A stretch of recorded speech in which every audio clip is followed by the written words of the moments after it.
One of the great dishes of my youth was macaroni cheese. I adored the canned variety. It was soft and creamy and bland. It was so soft you could eat it without any teeth. Nowadays, I still adore macaroni cheese, but my own variety, homemade, which benefits from having 3 cheeses and additional tomatoes.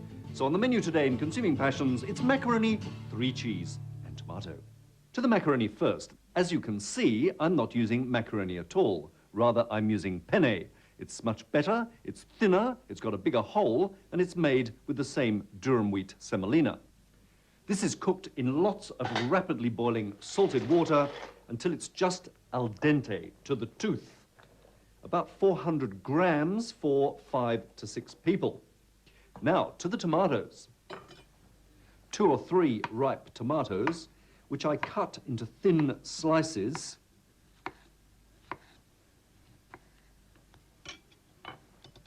Spread them out on a plate.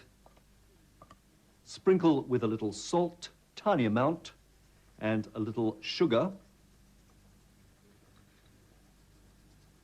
And allow to stand. The 3 cheese sauce is next.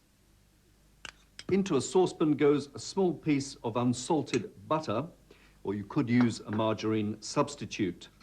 I use a heavy saucepan for this. It helps prevent anything burning.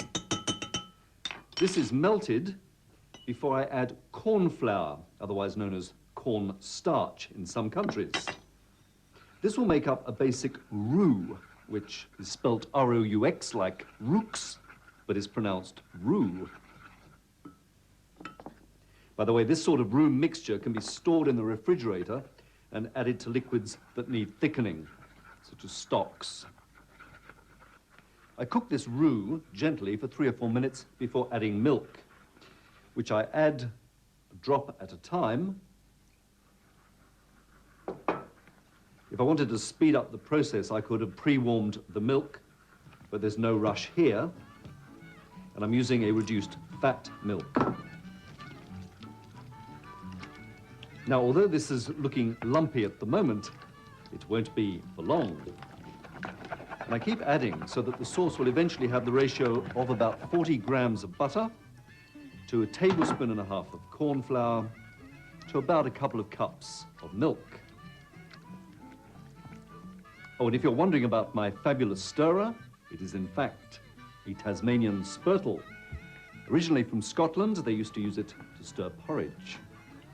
It's fabulous for stirring cheese sauces, especially this one.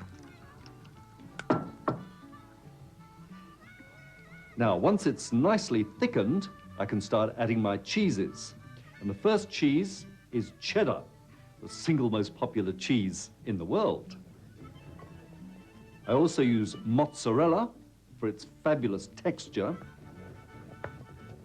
And a little hard cheese. I'm using Romano, but you could use Pecorino or Parmesan.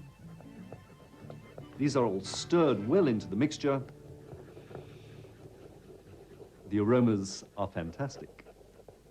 Time to spice up the sauce a little with some nutmeg, which works so well with cheese and with pasta, a little white pepper, about a 1/4 teaspoon, and a little cayenne pepper. Oh, fabulous, fabulous. Stir that well in, and it's time to prepare a baking dish. This is an optional extra, but I love it. A little half of garlic clove rubbed around the bottom of the dish to just impart a subtle garlic flavor to the sauce. Garlic wimps may avoid this stage. Time at last for the assembly. Into the garlicked pan goes some of that drained pasta, the penne, posing as macaroni. In goes some sauce, mix it around. Oh, fantastic. Bit more macaroni, penne, a little more sauce. Smooth that over. Cover with the slices of pre-salted and sugared tomato. A final topping, a sprinkling of breadcrumbs, and a little more cheese. I'm just topping with cheddar. And it's into the oven. a very hot oven, or you could put it under the grill just long enough for the top to be bubbly and brown. If you'd like the recipe for Consuming Passions macaroni with 3 cheeses, just write to Consuming Passions, ABC Television Box 9994 in your capital city, or phone the kitchen hotline on 0055 65560, or you could get the recipe from the ABC Internet. And there it is, macaroni cheese with a difference. There's no macaroni, just penne pasta, 3 cheeses, topped with tomato and baked in the oven.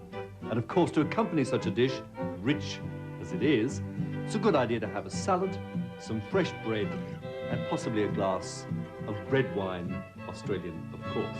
From Consuming Passions, till next time, bon appetit.